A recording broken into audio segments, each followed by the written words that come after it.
Stop for a second. Do you feel that constant noise in your head? That spiritual static telling you that you're not enough, that you're falling behind, and that peace is just a fairy tale? Millions are trapped in this anxiety frequency today. But what you don't know is that in 1970, an entire generation lost in drugs, rebellion, and total despair discovered the exact kill switch for that noise. They didn't just find a religion. They collapsed a reality of fear to manifest what science now calls unshakable peace. I am going to show you how radical hippies traded their addictions for the frequency of faith, and how you can use this same spiritual technology to heal your mind right now. How does a hardcore addict feel a peace that no chemical on earth can provide in just 1 second? The answer lies in a principle of quantum physics that Jesus was teaching 2,000 years ago.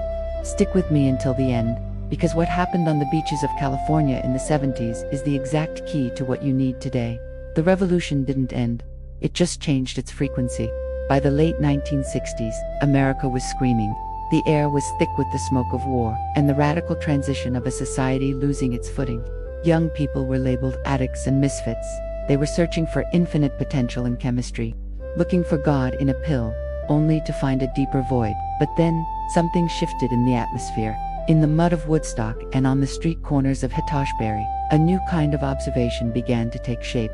They stopped looking at the brokenness of the system and started observing a light that did come from this world. It started like a ripple. Long-haired radicals, people the church had given up on, began to talk about a high that didn't have a come-down. They called it the Jesus movement.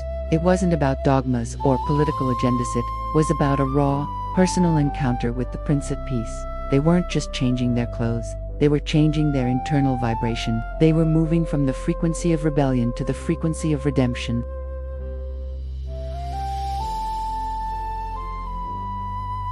You might be thinking, that was 50 years ago. How does that help me with my bills, my loneliness, or my panic attacks today? Here is the secret the Jesus movement left behind. The frequency hasn't changed. The signal is still broadcasting. You've just been overwhelmed by the noise of the digital age. The anxiety you feel right now is simply spiritual interference. It is a low vibrational state caused by observing the lack instead of the provider. Jesus is the ultimate observer.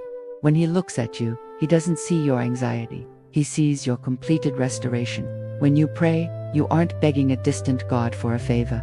You are aligning your heart to the frequency of the one who already won.